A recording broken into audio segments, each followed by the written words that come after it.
What is going on, Swoopers? Welcome back to another episode of Swoop Luke.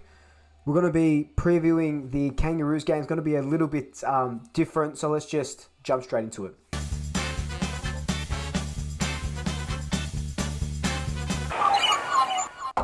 Just before we do jump straight into it, of course, follow me on all my social media accounts. They'll be popping up down below. Instagram, always posting. Twitter, I'm posting a lot more. Instagram, I'm going to go live. Look, I'm going to try and go live before the game, probably around the MCG. So if you see me, come say hi, jump on my live. We'll have a little bit of fun. I've got a microphone floating somewhere around here, so that'll be a bit of fun. So usually I'd break this review down into like last time we met, our form going forward, where I think we're going to win, predictions and stuff like that. It's going to be a bit of a, I don't know if this is the right word, conglomerate. No, that's not the right word. It's going to be a combination. That's the word I'm looking for. Going to be a combination of all those things without the little, the midsection things. Because I just want to have a chat. This is just us chatting about the Kangaroos game. Look, our form, we've lost 5 in a row. We're 1-6. So we know we are not traveling anywhere near where we... Look, I want to say where we should be, but maybe this is where we should be. We're not playing good football at all. Obviously, that's evident with 5 losses. And a lot hinges on that Brisbane game. We win that game with no kick after the siren, and who knows where we are at the moment. It's a bit of a momentum beater, but 5 losses in a row is inexcusable. Then you look at the Kangaroos, who are an emerging team. They've gone through a couple of coaches and stuff like that. Young team, and they've obviously got 7 losses in a row. They haven't won a game this season. They're 18th. We're 17th on the ladder. So there's not much to talk about form because we've both been poor. I think the Kangaroos have given a little bit more fight than we have. They have pushed a couple of teams. Ultimately, they haven't won, but they have pushed a couple of teams. Whereas we've just been in it, but not pushing. We don't look like scoring. We don't look like winning games. That Carlton game in round 2 was the best I've seen us play in 2 years, and then here we are now, 1-6, and it's absolutely disgraceful.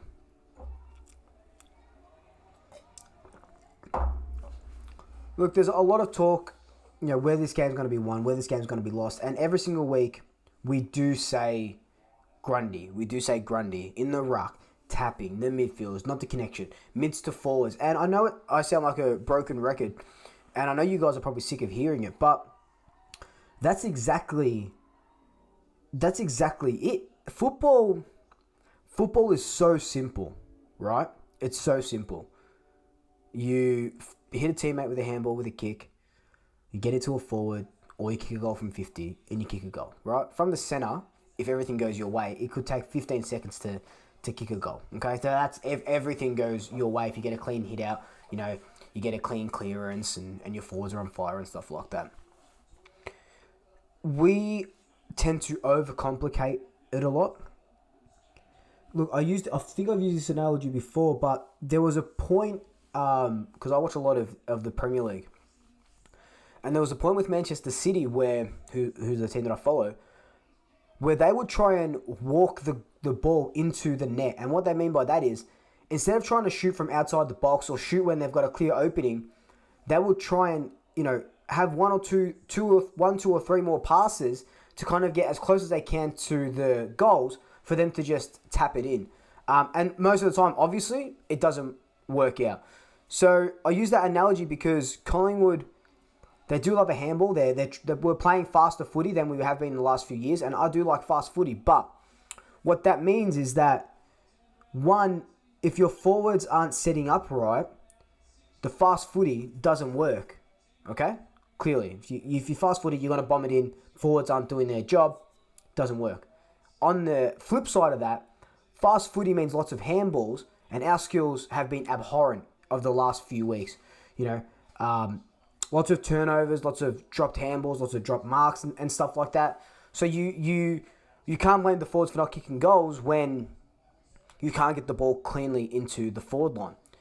And another thing that you got to think about as well is when you're playing that sort of fast footy or just the footy in general, when you don't have a real structure, is that what we're doing a lot is we're getting a lot of inside 50s, but not doing anything with them because the ball's either getting turned over or, the forwards are getting outmarked or whatever that may be. You saw it a lot with Jordan De Goey last week.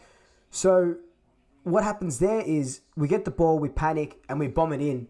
And teams are set up with most teams have a spare man down the back.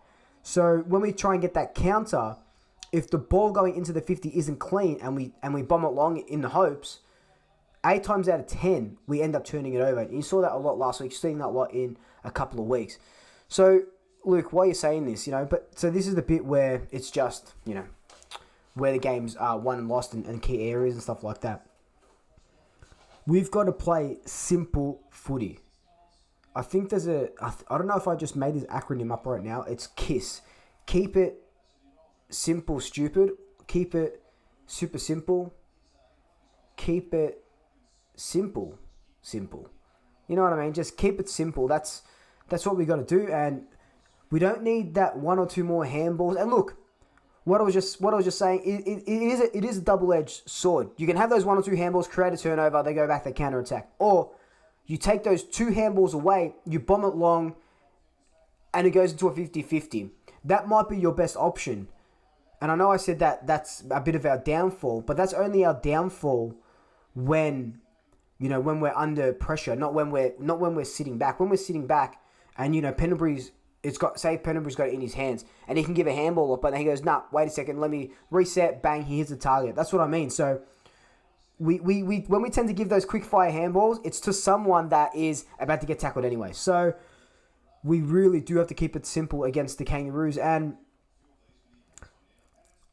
this is, I know we're not going to make finals, right? This is the most important game in the last, barring the grand final and the barring finals, this is the most important game in the last 5 years, maybe longer. We haven't had this bad of a start in 15 years or something. So before Buckley, I think 2004. No, sorry, 2005 was the last time we've lost 5 in a row. So this game, there's a lot riding on it. Not only a win or a loss, Buckley's future, the assistant's future, not Collingwood's future, but members could drop off and look, you say, oh no, members aren't flaky and stuff. Members are, not even just of Collingwood, just of that's just how it works. Your team's not winning, you're not going to buy membership if your team is shit.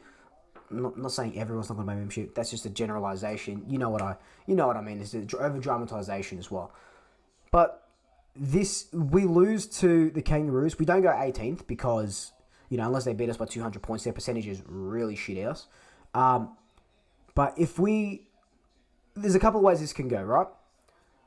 We win, but we only win by less than 3 goals because that's the typical Collingwood thing to do, or we lose by over 30 points. And they're both scary scenarios. You can't beat the bottom team by more than 3 goals is number one scenario. And that is just a Band-Aid over an earthquake, one of my favourite metaphors. And 2, you obviously lose to the bottom team. And then there are going to be riots. Let me tell you, this will incite violence at the Holden Centre if we lose to the Kangaroos and to Stevenson and to R2. It is a tumultuous time for the Collingwood Football Club. And look, like I just said before, Band-Aid over an earthquake. This could be. We need to win. Like, I know a win isn't going to set our season right. It isn't going to miraculously fix everything that's going wrong. But what a win does is, yes, okay, it's a Band-Aid over an earthquake, but it gives us a little bit, yes, okay, finally, after 5 weeks, we have a win. We can sit back and just enjoy it, just soak it up a little bit. A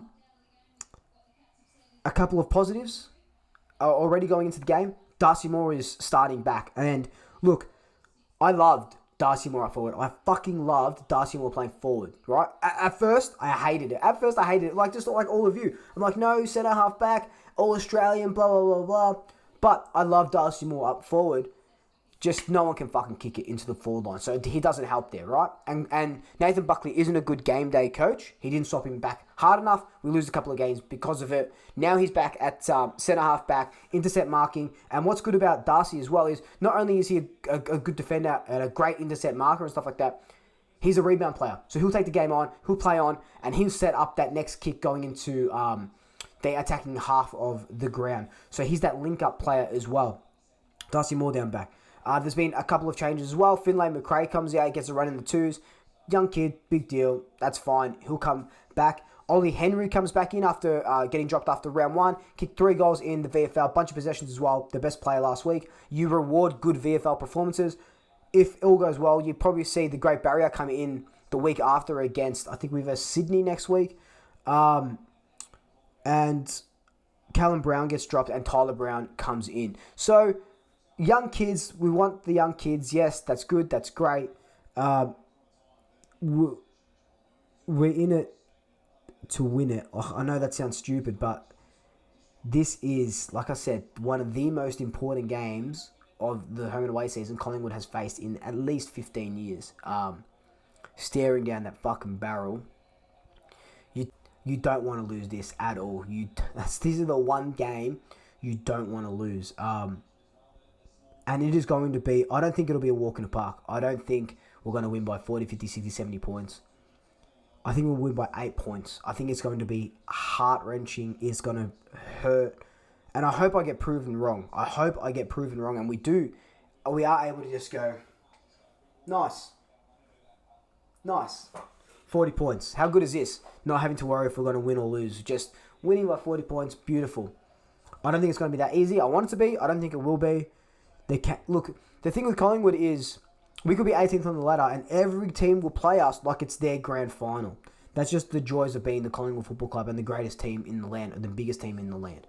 It just comes with the territory. You want to take the crown from the king. But in saying that, Steel Sidebottom's 250th game, one of my favourite ever Collingwood players and one of the legends, or not a legend yet because he's still playing, but one of the greats of the Collingwood Football Club, just the way he goes about it, 250 games. I think I read today he's played nearly 240 of those games with Scott Pendlebury by his side, which is absolutely incredible.